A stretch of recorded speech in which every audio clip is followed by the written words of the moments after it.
ఒక సేవకుడు ఆదుకున్నాడని బైబిల్ కూడా రాయబడింది. కాబట్టి ఖురాన్ బైబిల్ వెలుగులో యేసు ఎవరంటే ఒక సేవకుడు, ఒక మధ్యవర్తి, ఒక ప్రవక్త, ఒక మెస్సీయ మాత్రమే, దేవుడు కానే కాదు. దేవుడు ఎవరంటే ఖురాన్ గ్రంథంలో 112 సూరే ఇఖ్లాస్ 1, 2, 3, 4 వాక్యాలు గమనిస్తే అక్కడ దైవ ప్రవక్త మొహమ్మద్ ద్వారా అల్హమ్దుల్లా టైం లేదు కాబట్టి నేను 5 నిమిషాల్లో నా ప్రసంగాన్ని ముగిస్తాను ఇన్షాల్లా. ఏం సార్? ఔజు బిల్లాహి మినష్ షైతానిర్ రజీమ్ బిస్మిల్లాహిర్ రహ్మానిర్ రహీమ్. ప్రియ సోదరులారా, మన సమాజంలో మన క్రైస్తవ సోదరులు మరి ముస్లిం సోదరులు ఉన్నారు కాబట్టి ముస్లిం సోదరులు యేసు ఎవరంటే డైరెక్ట్గా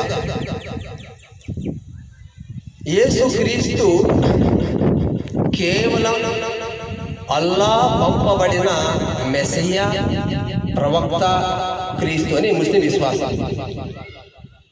క్రైస్తవుల విశ్వాసము యేసు దేవుడు, దేవుని కుమారుడు. క్రైస్తవుల విశ్వాసం. ప్రియ సోదరులారా,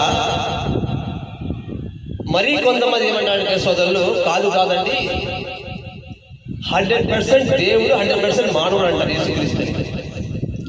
కాబట్టి ఖురాన్ గ్రంథంలో సర్వ సృష్టికర్త అల్లా దైవ ప్రవక్త మొహమ్మద్ ద్వారా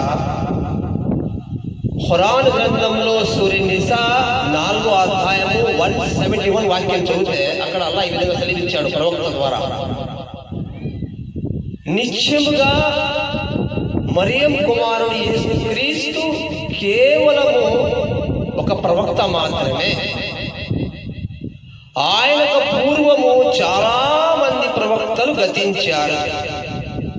ఉదాహరణకు యేసుక్రీస్తు రాకముందు అబ్రహాం, ఇబ్రాహీం ఎవరు? దేవుడా? ప్రవక్తనా? అంటే ఆయన ప్రవక్తనే. ఇస్మాయిలు ఎవరు? దేవుడా? ప్రవక్తనే. యాహూబు ఎవరు? దేవుడా? ప్రవక్తనే. అలాగే ఆయనకు పూర్వము, యేసుకు పూర్వము చాలా మంది ప్రవక్తలు గతించారు. ఈయన కూడా ఒక ప్రవక్త మాత్రమే. వలా తఖూలు సలాసా, ముగ్గురిలో ఒకరు అనకండి. ఇలా చెప్పడం మానేది మీకే శ్రేష్కరము. దేవుడు ఒక్కడే, వాహిద్. కాబట్టి సోదరులారా, ఇదే విషయాన్ని మనం బైబిల్ గమనిస్తే బైబిల్లో కూడా అపోస్తలుల కార్యములు 13వ అధ్యాయము 3వ అధ్యాయం 13వ వాక్యాన్ని గమనిస్తే అబ్రహాము, ఇషాకు, యాకోబుల దేవుడు అనగా మన పితరుల దేవుడు యేసుక్రీస్తుని సేవకుడిగా మహిమపరిచి ఉన్నాడు. ఏ విధంగా అయితే యెహోవా దేవుడు, అల్లా దేవుడు అబ్రహాంని, యాకోబుని, ఇషాక్ని ఆదుకున్నాడు,